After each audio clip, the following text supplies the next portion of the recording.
Hello, everybody. Welcome to the first Hands-On Agile Webinar. I'm your host, Stefan Wolpers, and today we will be talking about product discovery anti-patterns. The webinar will take about 20 minutes, and after that, there will be sufficient time for a Q&A.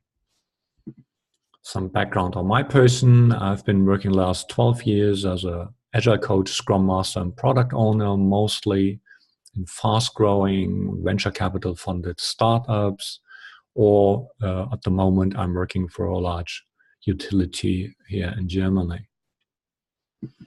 Now, I reached out a few months ago to the community and was pitching them about the idea that Scrum, given it's the most popular form of agile product development at the moment, and it's often equated with being agile, that Scrum is lacking a product discovery process. And interestingly, the prevailing response was, Stefan, there is no product discovery in Scrum, which I believe is exactly the issue I'm trying to point at.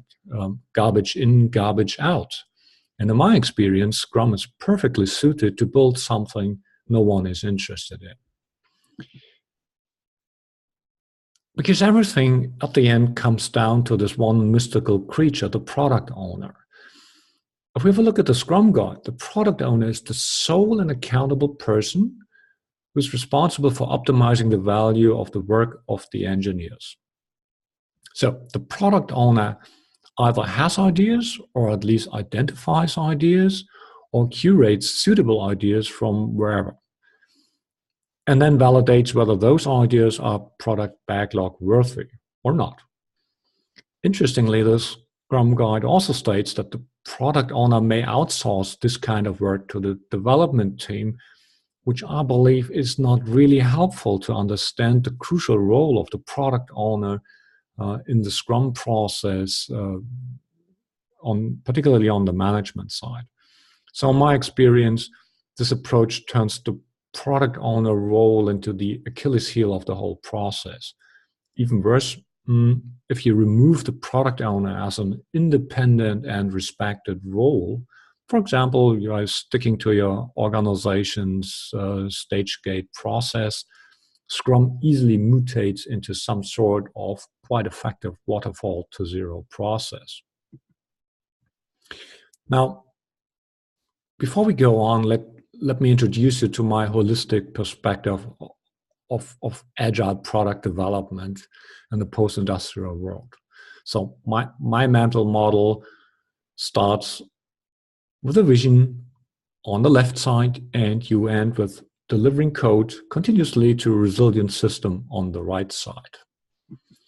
I label the part on the left side product discovery and the part on the right side product delivery. Of course, the separation is not as strict. Usually the two parts overlap somewhere in the middle in the near-term planning, or in Scrum speak in the product backlog area. As far as product delivery, product discovery is concerned, it tends to be significantly more affordable on less low-tech on the left side, and much more expensive if you move over to the right side. It's literally comparing a napkin to a full-blown continuous delivery pipeline. So from a risk mitigation point of view, the further to the left the product discovery happens, the better for the organization. Most of the people agree to this basic concept of how this product creation process works and how product discovery fits into it. However, applying these basics and realities turns out to be completely different. There are anti-patterns all over the place, and those happen in startups as well as established organizations like General Electric. In my experience, there are three main categories for product discovery anti-patterns: systemic issues, personal issues, and psychological issues. To make things worse, those patterns can overlap in several categories. Okay, let's start with my dirty dozen of product discovery anti-patterns. And the first category is systemic issues, particularly those of legacy organizations. which are usually featured by functional silos, a rigid budgeting process, and hierarchies. All of those are fertile ground, provide fertile ground for product discovery anti-patterns. The first one, basically everyone knows, it's my budget, my feature. Think Jira monkeys and coders. The product department is more treated like an internal agency, and stakeholders pursue the "we pay for you" approach. Instead of naming the problem and asking the product team to find a solution for that, they come with a solution they believe is the right way to handle this. This is particularly often happening in organizations that focus on shareholder value approach in the 1990s and outsource, for example, software development as a non-core feature or non-core asset of the whole organization. Too bad to say it with Mark Andreessen that software is now eating the world.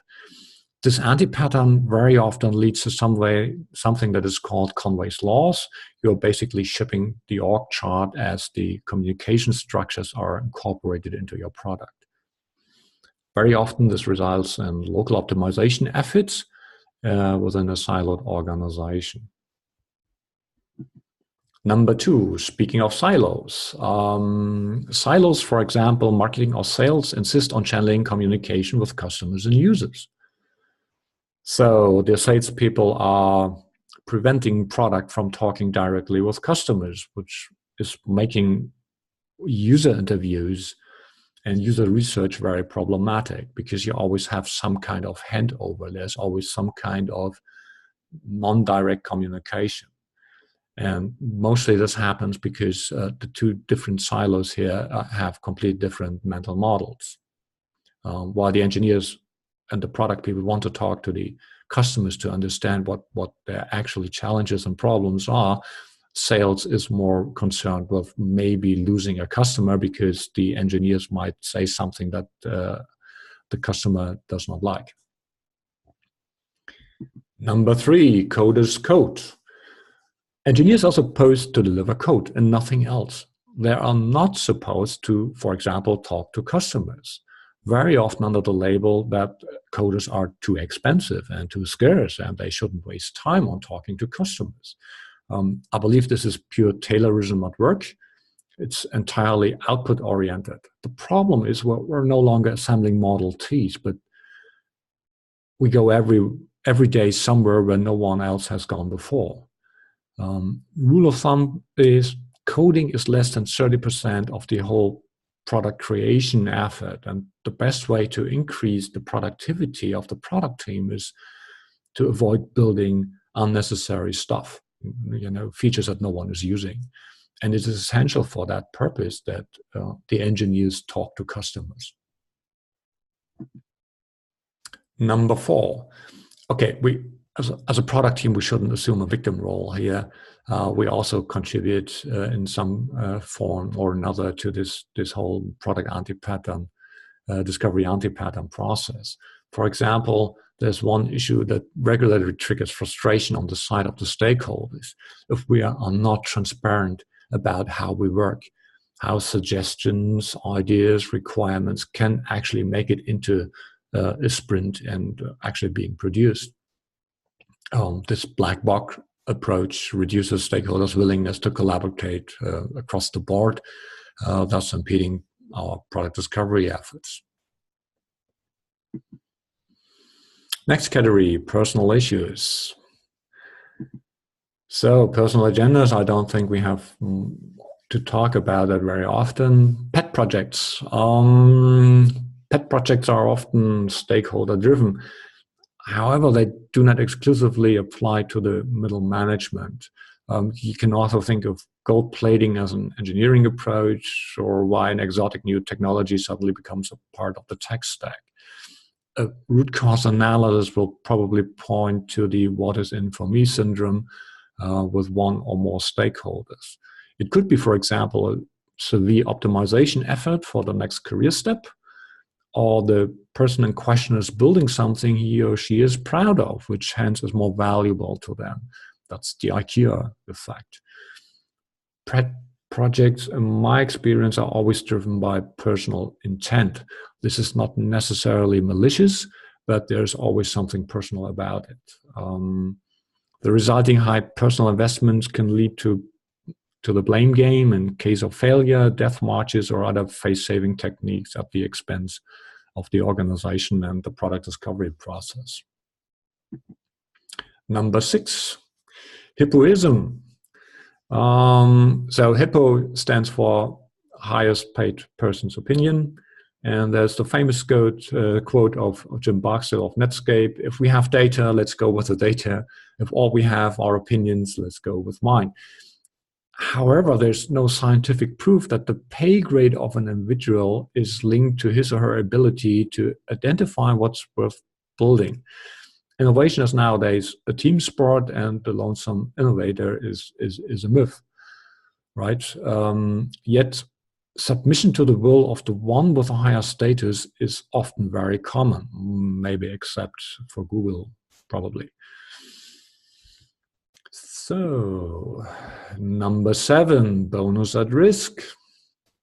The misalignment between individual incentives on the one side and the team objective on the other side. Shortly before the end of the bonus period, the product team gets swamped with must-have requirements from sales. Typical manifestations are they sell specific features to close contracts without talking to product before, or more desperate intent, making assumptions that certain new features will bring new business. You throw something at the wall to see what sticks. This certainly is not a way you would like to see product discovery handled. Psychological issues, the third and most interesting category of product discovery anti-patterns. The sunk cost fallacy, number 8. We believe that we make rational decisions most of the time. In fact, we are often only rationalizing them afterwards. One mind trick is the sunk cost fallacy. Here, our loss aversion, we already invested so much, we're almost there, just let's push for the last 5%, overrides the rational decision, for example, to cut losses. I do not know whether you are also tuning into the soap opera called Berlin's New Airport from time to time. Okay, being a Berliner, this is something personal. However, it's a good example for this sunk cost fallacy. I mean, they started planning that thing from 1991 on. They started construction in 2006, and 2011 was the supposed grand opening. Did not work to massive violations of safety standards. And we still don't have a clue when the airport is going to open, probably in 2020, no one knows. It's not just about the ballooning cost, but no one has answered the question why we're not taking a different approach, cut losses, tear this thing down and rebuild it. It could be faster and less expensive. At this point, I'd like to point to 2 really good books that you should read. It's one, Daniel Kahneman's Thinking Fast and Slow, and Dan Ariely's Predictably Irrational. I will link to them in the show notes. Substitution, number 9. Another piece from Kahneman's book. Kahneman's system number 1 tends to deliver answers to most of the questions that come across your mind very quickly. Now, for example, consider the question, how's your life nowadays, would require you to really reflect and analyze. That's actually another part of your brain. Yet you come up with an answer immediately. The trick here is that the brain is actually not answering this complicated question, but it's answering a related question. For example, how's your mood today? And takes this substitute question as the ground for the belief that you answered the original question. So the issue that we have here, you may come across this in the form of we know what we have to build. The problem with this is that the people are not just simply loving their solution to the problem. They also believe that they are answering the right questions, hence their engagement, and they're pushing for their solution to be built. Validating your solution. The self-fulfilling prophecy is closely related to the I know what we have to build issue we just talked about. With the best intentions, you want to validate your hypothesis and solution, and you are data-driven, right? However, your confirmation bias lets you unconsciously pick a design that will deliver exactly the data you need to confirm your solution by a so-called self-fulfilling prophecy. The tricky thing is you will not notice it. It really happens unconsciously to you, and you will only be able to analyze this in hindsight. This happened twice to me over the years as a chemistry student in the lab. At least that resulted in a good discussion with my professor of organic chemistry at the time. And a few years ago, I was creating an application called eBook Maker that allowed you to simply create ebooks online. And in that case, we picked the wrong participants for our user test who absolutely confirmed what we suggested. So that was a bit more frustrating experience. Survivorship bias, number 11. Survivorship bias or survival bias is the logical error of concentrating on the people or things that made it in the past through some selection process and overlook at the same time what didn't happen, typically because of the lack of visibility. Let me tell you a story. This is really much more simpler than it sounds. In World War II, the then US Army Air Force wanted to improve the survival rate of their planes. So they ran a large analysis of returning planes, and they meticulously figured out all the damages the planes got. And they came up with an idea where to put additional armor, for example. So you see the red dots here that are symbolizing bullet holes, etc., pp, and other battle damage. And it took a Hungarian mathematician to point them at the fallacy that they were going through, because they were focusing on those who actually made it back to base. And they thought, okay, maybe we should improve the armor of the parts that were damaged. And he said, rightfully, no, you should put the armor in the places where actually you can't see battle damage, because those planes didn't make it back. And this is precisely what they ended up doing. So they added the protection in those parts of the planes that didn't make it back to base.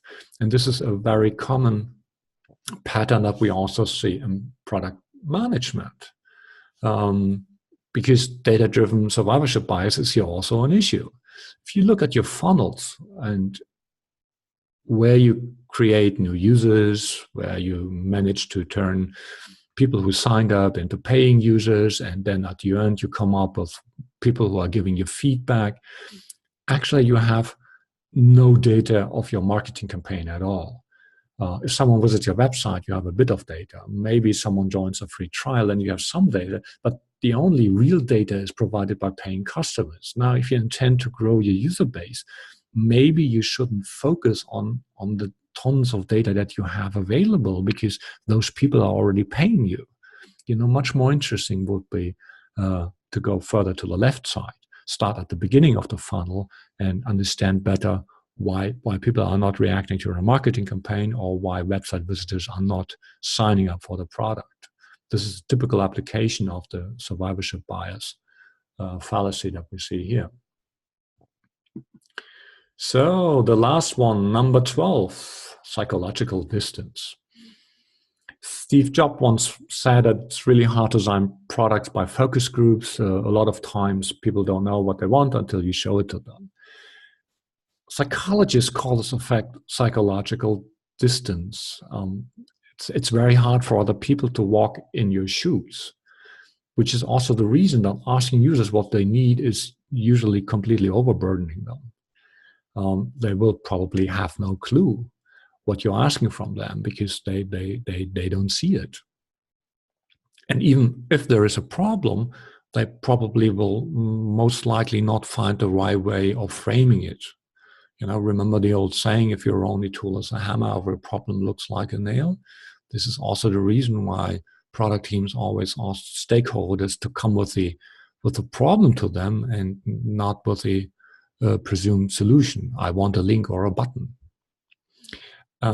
There's also another issue. At the same time, if you, for example, run user interviews and you ask your users for help, they really want to help you. Reciprocity is really deeply embedded in our social DNA. Imagine you invite someone for a user interview. You provide them with attention, you listen to them, you're interested in their experience, you provide them coffee or something to eat, and of course they want to pay you back. And the moment you ask them a question and you ask for their help, they want to help you, and they will come up with something that probably is not even a problem, just to reciprocate your kind offering and the attention you gave to them. So be cautious, only money talks. So those were my 12 product discovery anti-patterns. I hope you considered this webinar of product discovery anti-patterns useful, and I also hope that you will now understand why diversity in a team is not just a top HR topic at the time, but also crucial if you want to avoid those patterns. Also like to make you aware of the next webinar in 2 weeks' time on April 24th. We will then be talking about agile maturity and the agility assessment framework. Last but not least, if you'd like to reach out to me, just email me at stefan@ageofproduct.com. Ageofproduct.com is also the blog. We have a great newsletter with more than 16,000 subscribers and one of the largest Slack groups for agile peers. And of course, we have 2 different Twitter accounts. It's at Stefan W and at Age of Product. So thanks a lot for your patience, and let's start with the Q&A now.